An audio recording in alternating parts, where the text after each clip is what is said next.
Jadi kalaupun kita perbaiki bagian depan, bagian samping di pusat tiang pistonnya ini oblak, suaranya bakal lebih kacau lagi dan yang pastinya nggak bakal enak dipakai ya.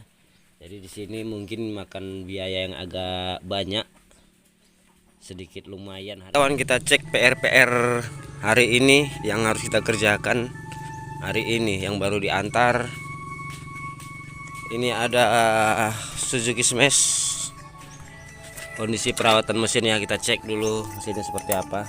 Sebelum kita bongkar, kita dengarkan dulu suara mesinnya, kita pastikan kerusakannya, baru kita lakukan pembongkaran. Tapi yang kita prediksi di luar pembongkaran belum tentu tepat. Jadi menurut pengalaman yang udah kita lewati selama ini, kita harus bisa memahami kerusakan dari suara mesinnya ya kawan ya. Kita cek dulu suara mesin seperti apa.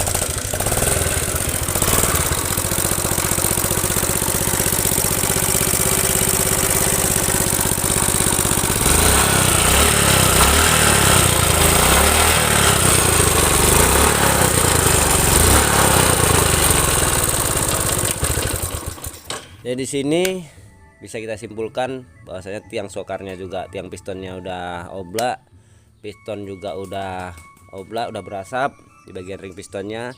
Dan tadi udah kita coba jalan sebelumnya waktu orangnya datang. Di bagian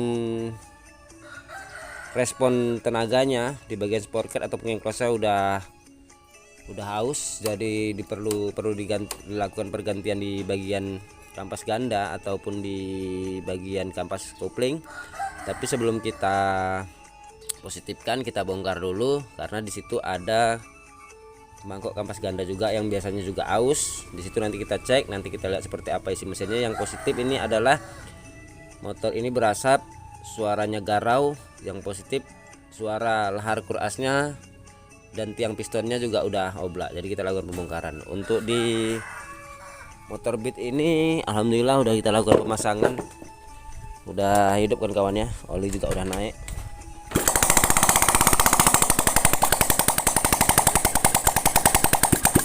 Alhamdulillah, nanti tinggal kita lengkapi alat-alatnya semua, kita pasang-pasangkan.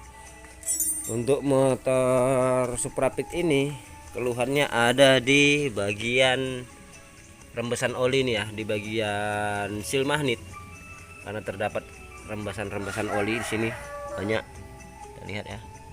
Nah, ini yang seperti ini walaupun kelihatannya hanya sedikit keluar ya, tapi kalau terus menerus oli pastinya berkurang dan bakal mempengaruhi mesin yang lain apabila olinya terus berkurang. Untuk motor ini udah tinggal kita pasang pijakan kaki.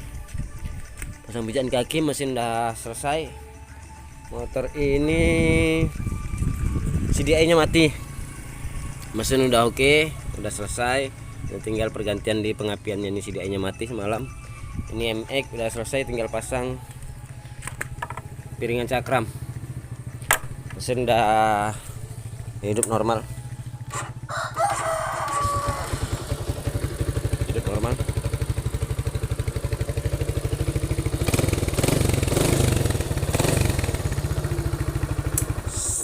Start nyala.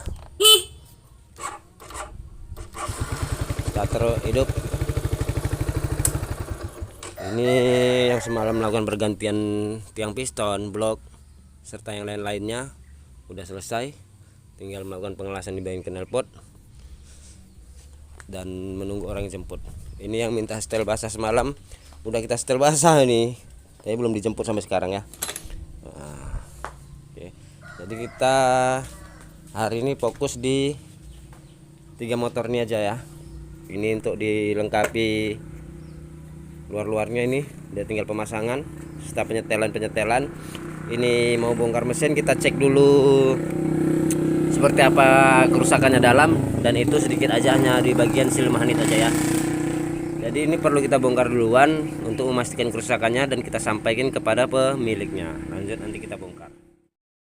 Oke kawan, lanjut di motor Suzuki Smash yang tadi. Setelah kita lakukan pembongkaran sampai di titik ini, sudah bisa kita simpulkan kerusakannya dan bisa kita lihat dengan jelas kerusakannya ya.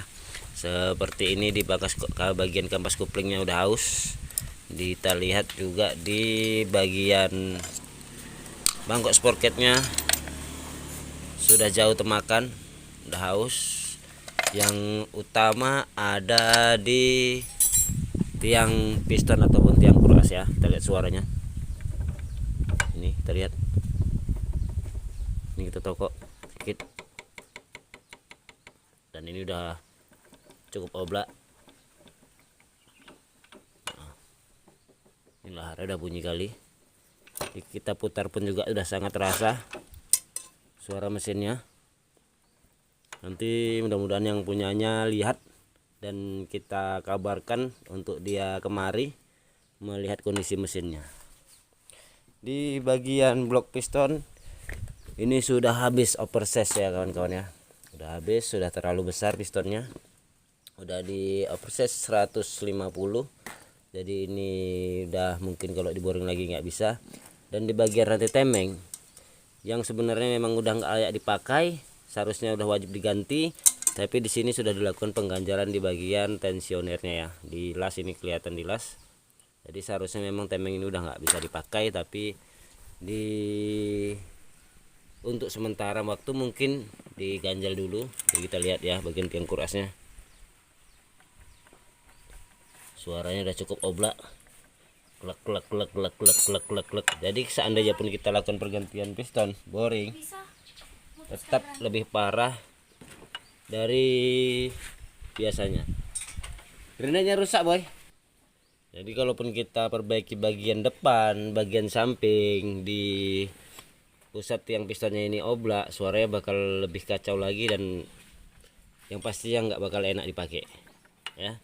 Jadi di sini mungkin makan biaya yang agak banyak, sedikit lumayan harganya ini untuk bagian tiang piston, lahar kuras, blok beserta pistonnya, rantai temeng. Bagian axle kita lihat, kita cek labnya.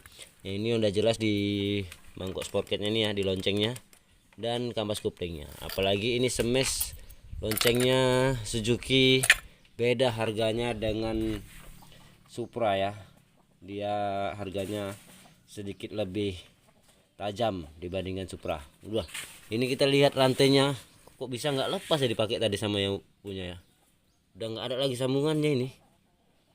Padahal jarak tempuhnya dari rumah yang punya motor ini ke bengkel kita ini bukannya dekat.